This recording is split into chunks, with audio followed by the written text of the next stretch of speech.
Você se sente à vontade em imitar alguém como ele imita a Cristo? E como você se sente em se tratando de alguém imitá-lo como você imita a Cristo? Imitar alguém é tomá-lo como modelo e reproduzir o que ele faz. Algumas pessoas consideram a imitação pejorativa porque tem a ideia de um plágio, uma falsificação ou mesmo uma reprodução fraudulenta daquilo que é original. Imitar alguém seria falta de autenticidade? Seria sensato desafiar outras pessoas a nos imitarem, assim como Paulo fez com os cristãos de Corinto?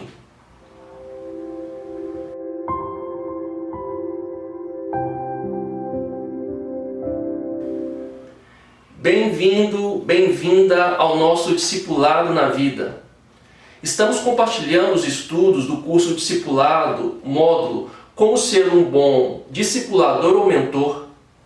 Estamos no estudo 1.8.2, Ande com Jesus, da Bíblia do Discipulado, da Sociedade Bíblica do Brasil, com comentários de David Cornfield.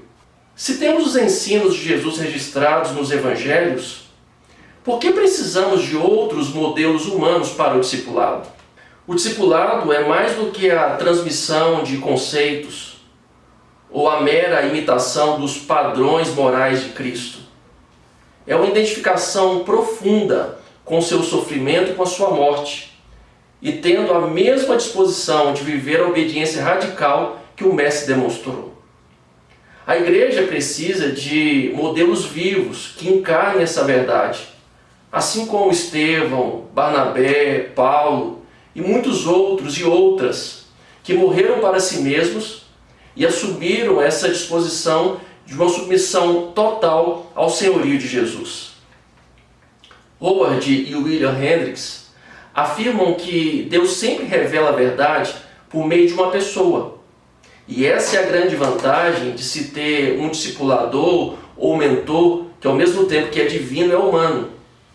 Porque ele demonstra as verdades do Evangelho de uma forma prática, em carne e osso, onde a verdade não é apresentada apenas aos ouvidos, mas também aos olhos, porque pode ser percebida naquilo que é demonstrado.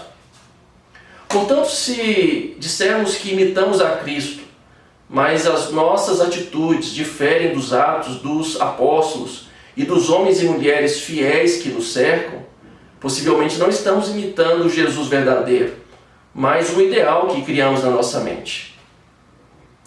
A maior parte do comportamento humano é desenvolvido por meio da observação de um modelo. Nós mesmos aprendemos a sermos pais a partir dos nossos próprios genitores, mesmo quando os exemplos não são tão inspiradores. O que um mentor ou discipulador faz e como ele vive tem muito maior impacto do que aquilo que ele diz. Há uma força surpreendente nessa modelagem inconsciente que nós experimentamos por meio de uma aprendizagem relacional.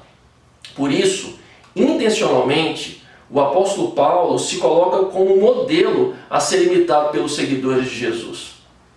E essa ideia não é restrita a 1 Coríntios, capítulo 11, versículo 1, mas encontramos esse propósito da imitação revelado em outros textos do Novo Testamento.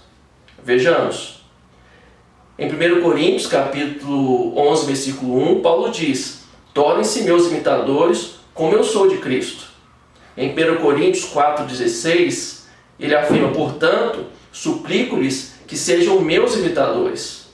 Em 1 Tessalonicenses 1,6, de fato, vocês se tornaram nossos imitadores e do Senhor.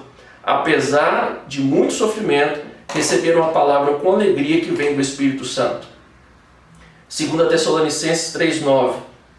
Não porque não tivéssemos tal direito, mas para que nos tornássemos um modelo para ser imitado por vocês. E Hebreus 13,7.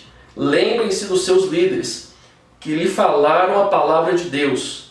Observem bem o resultado da vida que tiveram e imitem a sua fé. Há quem considere arrogante a atitude de Paulo de se apresentar como um modelo a ser imitado.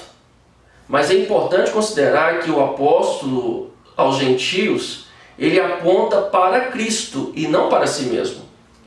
Ele encorajou os efésios a serem imitadores de Deus como filhos amados. E quando desafiou os cristãos de Corinto a imitá-lo, ele argumentou que, primeiramente, ele, Paulo, era o imitador de Jesus. E essa é a única condição segura para imitar alguém. Jonas Madureira afirma que este é o custo do discipulado: seguir Jesus e imitá-lo. Ao discípulo que deseja seguir Jesus, lhe será exigido um amor incondicional, uma disposição de sofrer pela causa do Evangelho e esse desapego da própria vida. Mas o custo para o discipulador, aquele que vai ajudar outros a seguirem a Jesus, é ser, em primeiro lugar, um sincero seguidor de Jesus. Ninguém que não esteja caminhando com Cristo terá autoridade para influenciar outros nessa jornada do discipulado. Caso contrário, estariam fazendo discípulos de si mesmos e não de Cristo. Edmund Chan afirma que um tipo certo de discipulador é, em primeiro lugar, um tipo certo de discípulo. E podemos encontrar em Atos 4,13 uma marca definidora desse que é um verdadeiro seguidor de Jesus. E essa marca é exatamente de que eles andam com Cristo, eles estiveram com Cristo. Olhemos para o texto. Ao verem a intrepidez de Pedro e João, sabendo que eram homens iletrados e incultos, admiraram-se e reconheceram que haviam eles estado com Jesus. A autoridade do discípulo, do discipulador, não está no seu conhecimento intelectual. E este meu argumento não é em favor do anti-intelectualismo evangélico, mas a simples constatação de que Pedro e João, apesar de não terem sido formados pelas escolas rabínicas, falaram com muita autoridade diante do Sinédrio e geraram admiração em todos os seus ouvintes. A diferença não está apenas no quanto conhecemos o Evangelho, mas no quanto vivemos o Evangelho. Palavra que não é aplicada não é discipulado. A autoridade do discípulo, discipulador, advém da sua experiência de estar com Jesus. Estar com Jesus implica em uma experiência pessoal e contínua de transformação. Estar com Jesus resulta em mudança permanente em quem somos. Por isso precisamos primeiro estar com Jesus para depois estar com os homens. Precisamos primeiro estar diante da face de Deus para depois nos encontrarmos com as pessoas nessa jornada de um discipulado mútuo.